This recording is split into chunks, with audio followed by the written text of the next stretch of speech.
Seorang tabi'in, maksudnya di zaman tabi'in, tapi seorang pemuda ini kisah nyata, punya latar belakang yang tidak baik seperti tadi. Qadar Allah, singkatnya dia berubah. Datang pada seorang syekh, ini sampai ke majlisnya. Ini nyata. Kemudian dia belajar. Ya, saya berakhir di sini. Saat dia belajar ini, datang ke majlis syekhnya, kata syekhnya, "Ana ashtaqu alla tasbira alayya." Saya ragu, kamu bisa sabar nggak belajar dengan saya? Kata muridnya ini, saya siap bersabar syekh. Saya siap bersabar. Tayyib, syekhnya tinggal di masjid. Makanannya sangat sederhana, cuma makan kurma aja, minum air putih. Lalu orang ini pengen berkhidmat jadi murid di situ, ingin berubah dengan lebih baik. Ini menunjukkan ajaran kepada kita, kalau antum ingin hijrah, ingin berubah, cari guru-guru yang baik. Jangan menyimpulkan sendiri. Ingin berubah jadi baik, tiba-tiba baca buku sendiri, baca Quran sendiri, baca hadis sendiri, bacanya terjemahan lagi, itu bisa salah membaca, bisa salah menyimpulkan. Terlepas apapun status dunia Anda. Anda profesor dalam urusan dunia, dalam urusan akhirat belum tentu. Tayyib, maka orang ini berusaha untuk berubah, tinggal di masjid itu. Ya, hari pertama dia sabar. Hari kedua dia sabar, alhamdulillah. Hari ketiga setan mulai masuk. Jangan Anda duga bahwa kalau Anda iman sedang naik misalnya setan mundur, tidak. Kadang-kadang Anda dibiarkan dulu supaya Anda merasakan kenikmatan di awal-awal, kemudian mulai digoda supaya meninggalkan seketika keseluruhannya. Apa yang terjadi? Setan mulai masuk mengatakan pada dirinya, kamu memang sudah baik sekarang, bisa tahan makan kurma, air putih, tapi baru 2 hari. Syekhmu mungkin sudah 2 bulan, syekhmu mungkin sudah 2 tahun, mungkin 20 tahun dia makan dengan kurma dan air putih seperti ini. Saatnya kamu berkhidmat kepada syekh kamu, cari makanan yang lebih enak. Kamu kan sudah jadi muridnya, kamu sudah jadi muridnya. Lihat-lihat, bisikan pertama bagus, cari makanan-makanan yang enak untuk syekhmu sebagai khidmat kepada syekhmu. Diputuskan oleh anak muda ini untuk berubah. Oh iya betul ya, harus berubah nih makanannya nih. Tapi maka dia keluar dari majlis itu. Ini masjidnya, majlisnya, dia keluar. Kemudian dia lewat ke sebuah rumah. Temboknya terbuka. Kalau di Timur Tengah itu kan suka ada tembok-tembok ini. Dia naik ke temboknya, dia ngintip-ngintip kira-kira ada makanan enggak gitu. Tapi karena nggak ditemukan, dia punya bakat kan sebelumnya kan. Naik ke temboknya, nggak ditemukan, dia turun lagi, dia jalan lagi. Allahu Akbar. Begitu lewat ke rumah yang kedua, ini dia mencium langsung bau makanan. Naik ke atas tembok, tiba-tiba dia melihat ya ada panci masih tertutup, ada asap dari situ dengan bau makanan yang sangat sedap. Lompatlah orang ini menuju ke panci tadi. Begitu dibuka, ada 3 terong yang sudah matang. Maka mulai kemudian jiwanya berkata, sisi yang lain. Jadi ada sisi takwa, ada sisi nafsu. Takwa membawa kebaikan, nafsu mengajak kepada keburukan. Quran surah ke-12 ayat ke-53. Innan nafsa la'ammaratun bisu. Takwa yang bisikan malaikat. Ya, malaikat disebutkan sebanyak 88 kali dalam Al-Quran. Nafsu yang bisikan setan, setan disebutkan 88 kali dalam Al-Quran. Jadi setiap Anda beraktivitas, imma ada bisikan malaikat atau ada orang yang mengikuti bisikan setan. Sebentar, kalau nggak percaya, azan berkumandang, Allahu Akbar, Allahu Akbar. Hati kecil Anda kan ada yang berkata, cepat siap-siap, sudah azan. Pernah ada bisikan itu? Itu jiwa takwa Anda. Begitu azannya selesai, tiba-tiba yang lain berkata, tenang, baru azan, belum qomat. Subuh agak lama, paling imamnya belum datang, kan?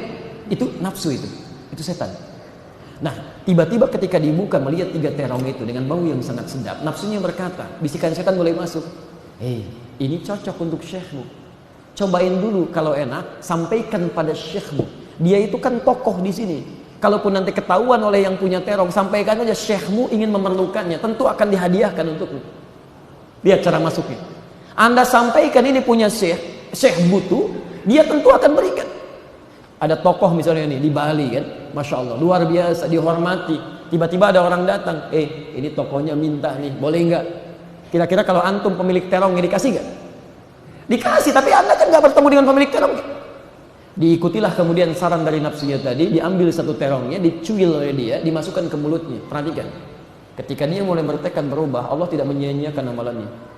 Dicatat sebagai pahala dan diberikan dorongan dalam jiwanya. Begitu masuk ke dalam mulutnya, langsung ada gejolak dalam jiwanya. Ini bukan punya kamu, haram, nggak boleh. Maka dia sadar, dia ucapkan astagfirullah, dia buang kemudian lepehan secuil terong itu, dia buang, dia tumpahkan. Dia tinggalkan tempat itu, kemudian langsung berlari kembali ke majlisnya. Maksud dia ingin menyampaikan kepada syekhnya, saya terjadi perbuatan tadi, ya syekh bimbing saya untuk bertobat. Dia ngaku salah lagi. Allahu Akbar. Begitu sampai ke masjid tadi, belum masuk dia menemukan syekhnya sedang duduk di depannya ada seorang perempuan sedang konsultasi. Di sekitaran itu ada seorang ayah sepuh, bapak yang sedang sepuh menunggu. Begitu melihat anak ini, pemuda tadi, syekhnya langsung berkata, "Ya bunai ta'al," katanya. "Nak, sini. Ya, idlisuna, duduk sini." Lalu syekhnya tiba-tiba menyampaikan, "Ini ada seorang perempuan, dia telah ditinggal wafat oleh suaminya, selesai masa iddahnya, masih cantik, ya nggak punya keturunan, kan ditinggalkan kemudian oleh suaminya, baru menikahnya. Tapi dia datang kepada saya untuk menjaga dari fitnah, ingin dicarikan seorang pendamping kehidupan. Siapkah kamu menikah dengan dia? Siapkah kamu menikah dengan dia?" Antum datang ke Baitul Ma'mur, ada seorang perempuan ditinggal suaminya gitu kan, masya Allah, masa iddah sudah habis, orangnya cantik, tiba-tiba mau nggak nikah dengan dia? Kalau antum berada dalam posisi pemuda tadi, jawabannya apa? Baik. Pemuda tadi iman standar, tapi sudah ada perubahan. Dia berpikir, "Syekh, saya kan tinggal dengan Anda, makan numpang, nggak ada yang lain. Bagaimana sih bisa menghidupi dia?" Kata syekhnya, nah ini sudah mulai baik nih. Dia sebelum berubah dia berzina, setelah dia berubah berpikir dalam kebaikan. Kata syekhnya, "Kamu jangan khawatir, dia hanya mensyaratkan laki-laki yang baik mengajak dia menuju Allah. Dia ditinggalkan oleh suaminya harta yang cukup banyak." Tawaran kedua, hartanya banyak. Masya Allah, janda, cantik, Masya Allah, harta banyak, meminta menikah dengan Anda saat ini juga. Bagaimana tawarannya? Tapi singkatnya diterima tawaran itu. Begitu diterima, dinikahkan, ternyata yang duduk di samping itu, yang sepuh itu bapaknya. Dipanggil bapaknya, dinikahkan seketika, kemudian pulanglah 3 orang itu ke rumahnya. Keluar dari masjid, lewat rumah pertama tadi, sini, yang dia naik ke atas tembok. Dia sudah bergetar dan dingduk tidak karuan, jangan-jangan ini rumahnya gitu kan. Dia tadi naik ke atas tembok. Tiba-tiba, alhamdulillah, ternyata lewat dia. Lewat. Yang jadi masalah, lewatlah ke rumah yang kedua yang ada terongnya ini.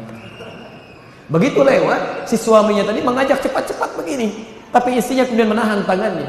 "Zauji, hadza baituna." Suamiku sayang, ini rumah kita kan ya. Masuklah dia ke sini. Ke rumah yang ada terongnya. Begitu sudah nggak karuan dan duduk, istrinya bertanya pertanyaan kedua, "Zauji, hal anta ja'i?" Suamiku sayang, apakah engkau lapar katanya. Dia jujur berkata, "Bala, ya, saya lapar. Saya cuma makan kurma, minum air putih dan sebagainya." "Baik, Allah tunggu sebentar. Saya sudah siapkan makanan." Rupanya perempuan ini sudah masak untuk menyiapkan pendampingnya masuk ke dalam rumahnya. Begitu masuk ke dalam dapurnya, faida atat al-matbakh, datang ke dapurnya kaget dia. Fata'ajabat faqalat, "Ma aqada majunjami?" Siapa yang makan terong saya katanya. Sudah terbuka. Antum sudah nikah tuh, dapat suasana masalah terong. Apa yang antum akan sampaikan? Jangan katakan kucing ya, hati-hati tuh. Enggak ada kaitan dengan ini. Manusia sekarang zalimnya luar biasa. Yang berbuat laki-laki disalahkan kelinci, yang nangis laki-laki salahkan buaya, yang keluar perempuan salahkan kupu-kupu gitu kan, yang korupsi manusia salahkan tikus. Hati-hati. Tapi apa yang terjadi? Maka iman ini membimbing dia untuk cerita. Dia katakan, "Wallahi zauji, demi Allah," katanya istriku sayang, "kejadiannya begini. Sampai ketika ada godaan itu, aku cobai terong itu, tapi imanku mengatakan jangan makan itu, tumpahkan, itu bukan hakmu. Maka saya pergi meninggalkan itu sampai ketemu kamu, sampai kita nikah katanya, dan sampai ada di sini." Nah, sekarang perhatikan apa yang terjadi. Perhatikan, istrinya kemudian menjawab. Ibu, kalau dalam suasana seperti itu apa respon Anda? Kalau rumah tangga seperti ini, tenang kehidupan kita. Perhatikan jawab istrinya. "Wallahi zaujil karim, demi Allah suamiku sayang, secuil terong yang engkau muntahkan karena Allah itu, secuil terong yang engkau muntahkan karena Allah itu, maka datanglah penjagaan Allah kepadamu dan diberikan anugerah yang lebih besar. Allah berikan semua terongnya dengan panci-pancinya, dengan rumahnya plus pemilik terongnya. Secuil terong yang engkau tumpahkan karena Allah itu, Allah kembalikan dengan seluruh terongnya, panci tempat terongnya, rumah tempat terongnya plus pemilik terongnya. Dan jangan keluar dari sini mencari terong gitu ya." Jadi teman-teman sekalian, perhatikan, ketika Anda mulai berubah, Allah akan jaga. Ayolah silakan. Coba kita ubah diri kita, siapapun Anda dan apapun Anda. Sahabat Nabi tidak harus semua jadi ustaz. Abu Bakar seorang pengusaha, Umar seorang diplomat, ada Amr bin As seorang birokrat, Uthman seorang pengusaha, banyak sekali. Yang Ustaz Ali bin Abi Thalib, ada Mu'adz bin Jabal, ya, dan sebagainya. Jadi siapapun kita, profesi apapun kita, selalu ada kesempatan untuk lebih dekat dengan Allah Subhanahu wa taala.